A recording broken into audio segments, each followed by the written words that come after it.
What's going on, guys? Vex here, and today I've got a pretty nice gameplay for you. This is a P06 Nuclear on Nuketown Dom, and I'm not going to be talking about the gameplay too much, but real quick, I did cut it down a little bit because it was very long and boring in a lot of parts, so I try to put as much action as I could overall while still keeping it decently long to the point where I can have plenty of time to talk. So let's get right into this. I'm going to be talking about how to do well in Domination, and this translates over to any of the Domination maps and maybe even some other modes, but generally this is focused towards Domination.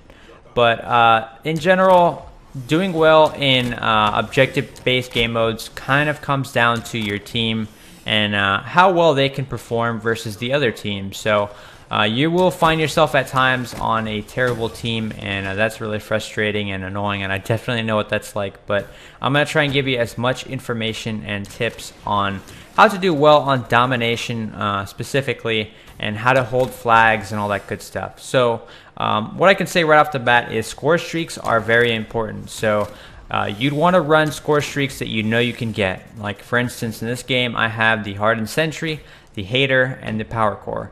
And the Hardened Sentry, I know that I can earn that, so that alone can grant me my Hater and my Power Core if I do stay alive. So most of the time I will end up getting my other two streaks if I do get my first one. So that's a good thing to run. A lot of the times though I do run Wraith Hater wraps because I tend to have a really bad team, and having score streaks just killing the enemies repeatedly helps me out, because it doesn't make me have to be everywhere at once, as I can't do that. So running some lethal streaks definitely do help you out on Domination, and the Hardened Sentry is just a great streak because it will watch the flag for you, and it will take out people, and you could use it for a lot of different things like closing off lines of sight, because if people know that there's a sentry there, the majority of the time they will not go run through that area. So you will be able to stop people from rushing the flags, and buy yourself some time to do whatever, whether you want to use it to continue your streak or get some more points, whatever. So it does help you out in many ways, but definitely try to use streaks that you know you can get.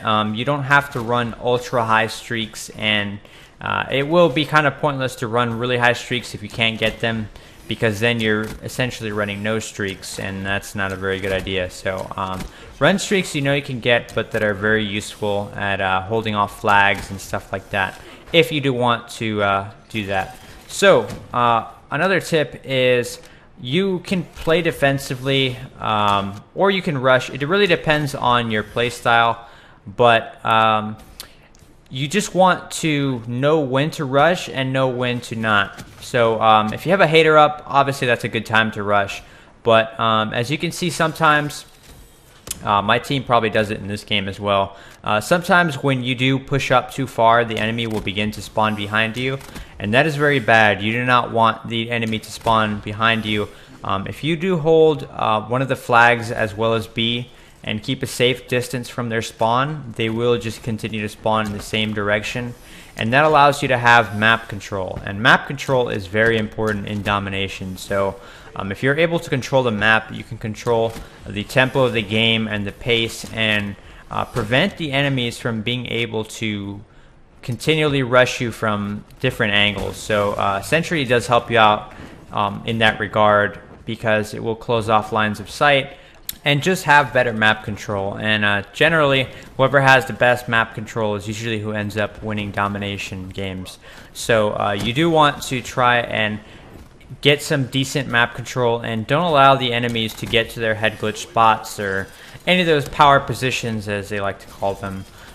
If you can keep them off of those and kind of make them have to get you off of them, that would be better. And you definitely want to take advantage of positioning, because positioning is also very important in Domination.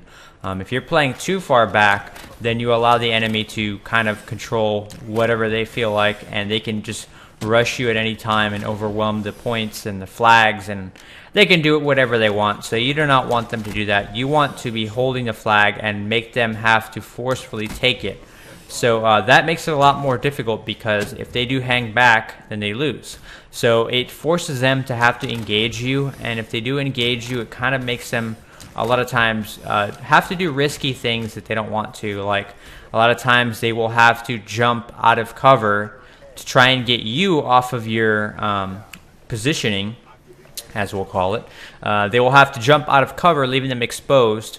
And a lot of times, like if you see on Nuketown Dom, there is a blue car, there's a red car, there's some boxes behind the B flag. So there's a lot of really annoying spots. So to get people off those spots, a lot of times you will have to forcefully get up near them and kill them to get them off that. So you'd rather have those positions than have the other team have that advantage over you, if that makes sense. But also, if you are on the flip side of that, where you do not have superior positioning and you're trying to gain that, then again, I'd say the hardened sentry helps you out in that regard, because it can help you almost like having another person there on the flag. It'll watch your back, and it'll help you get enough time to capture the flag a lot of the times, and prevent them from being able to rush you while you do maintain control. But if you are playing with friends, I'd recommend telling them at the start of the match to rush the B flag, just so you can get that right off the bat. And if you do cap the B flag very early, it does not only help you get an early lead, but it does also help you to get superior positioning over the enemy. And if you have somebody else in your team who is good, you can control the map that way. And if you have map control very early, it can set the tone for the rest of the game and make it very difficult for them to be able to come back later on, because once you start getting your streaks, and if you're able to stay alive for long enough and your teammates are getting streaks, then it makes it very difficult. And that's what I love too about running the power core, because it does deny them the ability to have their streaks, and makes their screen all messed up, unless they have hardwired. But majority of the people do not run hardwired regularly. So power core is very, very good. I definitely recommend trying that out if you do like the higher streaks, and you do want to prevent the enemy from having any streaks as well. But yeah, definitely map control. So far of what we talked about, map control is very important. Positioning is very important. Sometimes playing with a friend on Domination is very good. So if you want to run with a friend, if you're trying to get your win-loss ratio up, or you just want to win games in general and you're tired of losing, whatever the case is, playing with one other person really does help you out, because I find running solo on Domination, you do run into a lot of parties, and it is very annoying a lot of times, because you'll have multiple people going for flags on the opposite team, but your team is not really doing that, so it's very difficult. But to be a good Domination player, you do want to play the objective, but there's times when you want to know when to play the objective and when not to play the objective. So you don't want to just be running over endlessly to the flag, just jumping up in front of the flag and dying constantly, because when you do that, all you're doing really is just dying a billion times and giving the enemy free streaks that they're not really working for. So first, what I'd recommend is, if, let's say, just a scenario here, if you have a few enemies on Nuketown Dom, and one of them is behind blue car and the other is behind red car, and they're holding the B flag, and your team is not pushing up, what I would do in that situation is try and pick them off individually. Obviously, running straight through the middle is going to get you killed instantly, and rushing one or the other, you'll probably end up dying. But if you can, try and get whichever one is posing a bigger threat to you.